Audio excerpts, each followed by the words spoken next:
Mysterious Ancient Mariners. Part 15. The Steady Drumbeat of Pax Romana.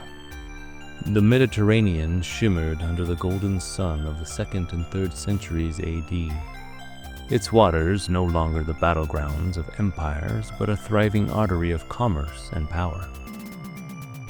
With the defeat of Antony and Cleopatra at Actium, the sea had become, for Rome, Mare Nostrum, our sea, a vast domain of stability, prosperity, and boundless opportunity. 2 letters written by ordinary seamen of this era capture the essence of life in a maritime empire at its zenith. First, from the harbor of Portus, where the lifeblood of Rome's sustenance, grain, flowed in ceaselessly from the provinces, a sailor named Irenaeus scrawled a letter to his brother Apollinarius. His words, though mundane, carry the reassuring cadence of a world at peace. Dear Apollinarius, many greetings. I pray continuously for your health. I am well. I am writing to let you know that I reached land on June 30th and that we unloaded on July 12th. I went up to Rome on the 19th, and the place welcomed us as the god wished. We are daily expecting our sailing orders. Up to today, not one of the grain fleet has been released. Best regards to your wife, and Serenus, and all your friends. Goodbye. Your brother, Irenaeus. There is no sense of urgency in Irenaeus' words, no fear of war or piracy, only the orderly rhythm of maritime trade that nourished an empire. The grain fleets, essential to Rome's stability, were under strict regulation, and until orders were given, the sailors simply waited. The capital, ever hungry for its shipments from Egypt and Africa, lay at peace under the watchful eye of its rulers. Far from the commercial docks, another young man, Appion, wrote to his father from Misenum, home to the most formidable fleet in the empire. Unlike Irenaeus, Appion was not a mere merchant sailor. He was enlisted in Rome's elite naval force. His letter is filled with gratitude and optimism, a reflection of the secure world he inhabited. Dear Father, first of all, I hope you are well and always will be well, and my sister and her daughter and my brother. I thank the god Serapis that when I was in danger on the sea, he quickly came to the rescue. When I arrived at Misenum, I received from the government 3 gold pieces for my traveling expenses. I'm fine. Please write me, Father, first to tell me that you are well, second that my sister and brother are well, and third so that I can kiss your hand because you have given me good education, and because of it I hope to get quick promotion if the gods are willing.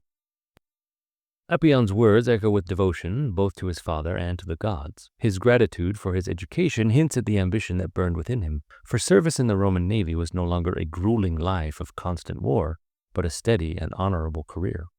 Though naval engagements were rare, Rome's fleets ensured that commerce flowed freely, harbors remained safe, and provincial outposts were well supplied. By the time of Appion's letter, the Roman navy had become a machine of order rather than of conquest. Augustus had shaped it into an institution so effective that for 2 centuries it needed little change.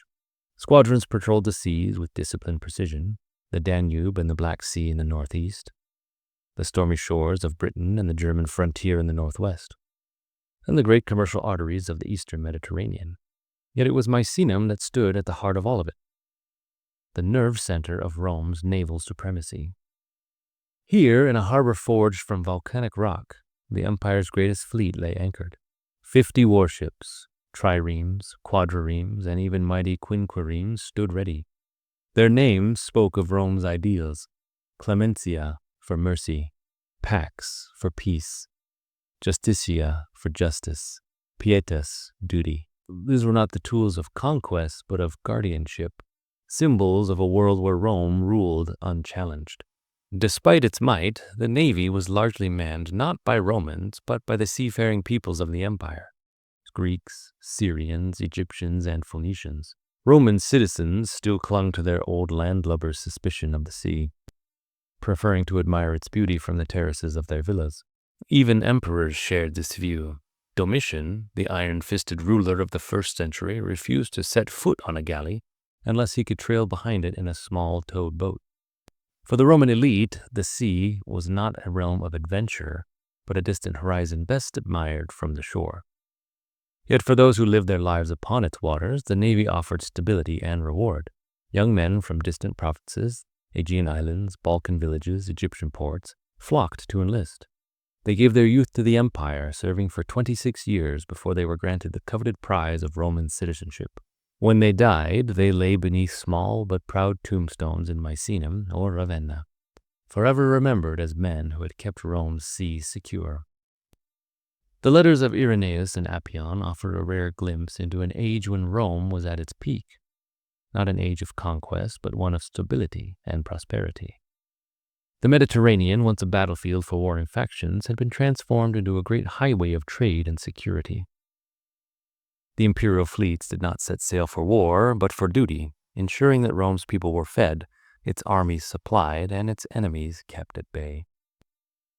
It was a world where sailors could write home not with tales of battle, but with the news of their routine voyages and steady pay. A world where a young man like Appian could dream of rising through the ranks, not through bloodshed, but through education and service. And so, as the sun set over the harbors of Portus and Misenum, the great ships lay still, their oars resting in calm waters. The empire, vast and unshaken, looked out upon the sea, not with fear, but with a sense of ownership. It was indeed Mare Nostrum. Though Rome's legions marched into legend, their brethren upon the sea remained forever in the shadow of military glory. Among Romans, the navy was somewhat of an afterthought, a necessary force, but one far removed from the romanticized heroics of the land campaigns. Yet for the ancient seafaring peoples of the empire, service in the fleet held a powerful allure. One Egyptian father, Sempronius, could not hide his disappointment when he learned that his son had hesitated to enlist. His letter carried the weight of paternal expectation and the fiery conviction of a man who saw the navy as an honorable calling. "I have learned from Tillus," he wrote to his son in Alexandria, "that yielding to his persuasion, you have not enlisted to the fleet, and I have spent 2 days grieving. Henceforth, see to it that you are not persuaded, else you will no longer be my son. You know that you differ from and surpass your brothers in everything easily. You will do well to enter such a fine service."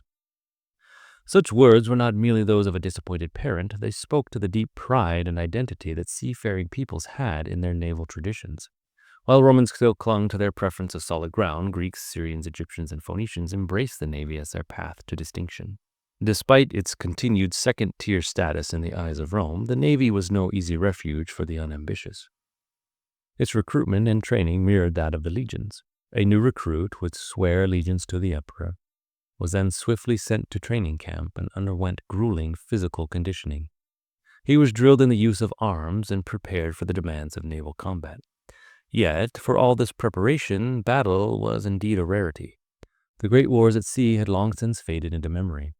The Navy's role was no longer conquest but control, hunting down the last remnants of piracy and ensuring that Rome's trade flowed without interruption. Still, its organization reflected its military roots. Crews were divided into centuri of 100 men, led by a centurion, just as in the legions. So closely did the naval model itself after the army that its men referred to themselves not as sailors, but as soldiers.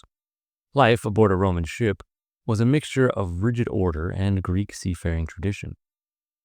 Officers divided the ship's command between them, one at the bow scanning the waters for hazards, and the other at the stern directing the navigation. The ship's captain, the triarchus, oversaw not just military operations, but also an administrative staff, a paymaster, a stenographer, a clerk, and a scribe who compiled reports for headquarters. Even religious duties had their place aboard. A coronarius decorated the ship with wreaths for sacred occasions, while the victimarius likely oversaw ritual sacrifices. By the 2nd century AD, the Roman navy no longer had grand sea battles to win. Pirates had all been eliminated since Pompey's legendary campaign of 67 BC, leaving little for the fleet to do beyond routine patrols and ceremonial duties. With long stretches of idleness, promotions were sluggish. Many sailors served a decade before rising in the ranks. The pay was modest, no better than that of provincial troops. Yet winter brought a welcome respite. Unlike the legions, which trudged through mud and snow on distant frontiers, the navy largely put into harbor for cold months. During these times, sailors found ways to earn extra coin. Their skill with heavy canvas made them invaluable for setting up massive awnings over amphitheaters, shielding spectators from the sun. Others took part in the Roman public's insatiable appetite for spectacle, staging mock sea battles that turned artificial lakes into theaters of blood. One of the most astonishing of these occurred during the reign of Emperor Claudius. From the surrounding hills, tens of thousands of spectators watched as 19,000 condemned criminals, armed as marines, clashed in a desperate struggle. Encircling them, rafts made by elite Praetorian guard ensured that none could escape. Though these men were ultimately doomed, they fought as though they had hope. Their reward after much slaughter was clemency, a rare mercy granted by the emperor's whim. While the navy faded into routine, Rome's merchant fleet flourished as never before. With piracy crushed and the imperial protection guaranteed, the sea became a highway of commerce. Merchant captains, often Greeks, Syrians, and Phoenicians, managed their ships with the same discipline as the navy. The magister navis oversaw the vessel's outfitting and hired crew, while the ship's navigation fell to a skilled sailing master. The ships themselves had changed little in design since the days of Carthage and Athens. Wide and deep-bellied, they were built for cargo rather than speed. Their timbers were of fir, cedar, and pine, with sturdy oak keels and tall masts. In their construction, Roman ingenuity shone. Their hulls mortised and tenoned with such precision that they needed little caulking, were sometimes sheathed in lead to prevent shipworm damage. But where design remained ancient, scale reached unprecedented heights. The great cargo ships that ferried grain from Alexandria to Rome could haul 1,200 tons of cargo and stretched up to 180 feet in length. Some transports were even larger, built for extraordinary tasks. When Emperor Caligula sought to bring a 500-ton Egyptian obelisk to Rome, he commissioned a ship so massive that its mainmast alone was 20 feet in circumference. Its ballast was a staggering 800 tons of lentils. When its mission was complete, Claudius repurposed the behemoth, sinking it to form part of a breakwater at Portus, the new artificial harbor built to sustain Rome's ever-growing hunger. Though the navy never gained the adoration of the legions, it was indispensable to the empire's survival. Without it, the grain fleets could not feed the capital, nor could the distant provinces remain connected to the heart of Rome. And so, even as the Senate debated, as the legions fought along the Danube, as emperors rose and fell, the steady rhythm of the sea endured. The great fleets lay at anchor, their prows facing outward toward the endless blue, watching, waiting, ensuring that Rome's dominion over Mare Nostrum would never falter. Across the shimmering expanse of the Mediterranean, the great merchant ships of Rome sailed with a stately, unhurried dignity. Unlike the sleek, aggressive war galleys, these vessels bore no resemblance to the instruments of conquest.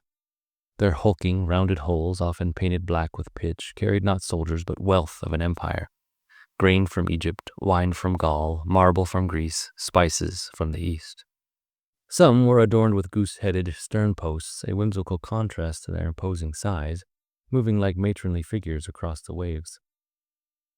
While the imperial navy ensured Rome's dominion over the sea, it was these merchant ships that sustained the empire itself. Without them, the teeming masses of Rome would starve, the legions on the frontier would falter, and the luxuries of imperial life would come to a grinding halt. Life at sea was dictated by necessity. Aft, in a small cabin, the captain and his officers took what comfort they could. Important passengers, if any, shared these quarters. But the rest of the crew, oarsmen, sailors, traders, and passengers alike, slept under the open sky, wrapped in woolen cloaks against the night air. When rain fell, they huddled below deck among the barrels of water and provisions.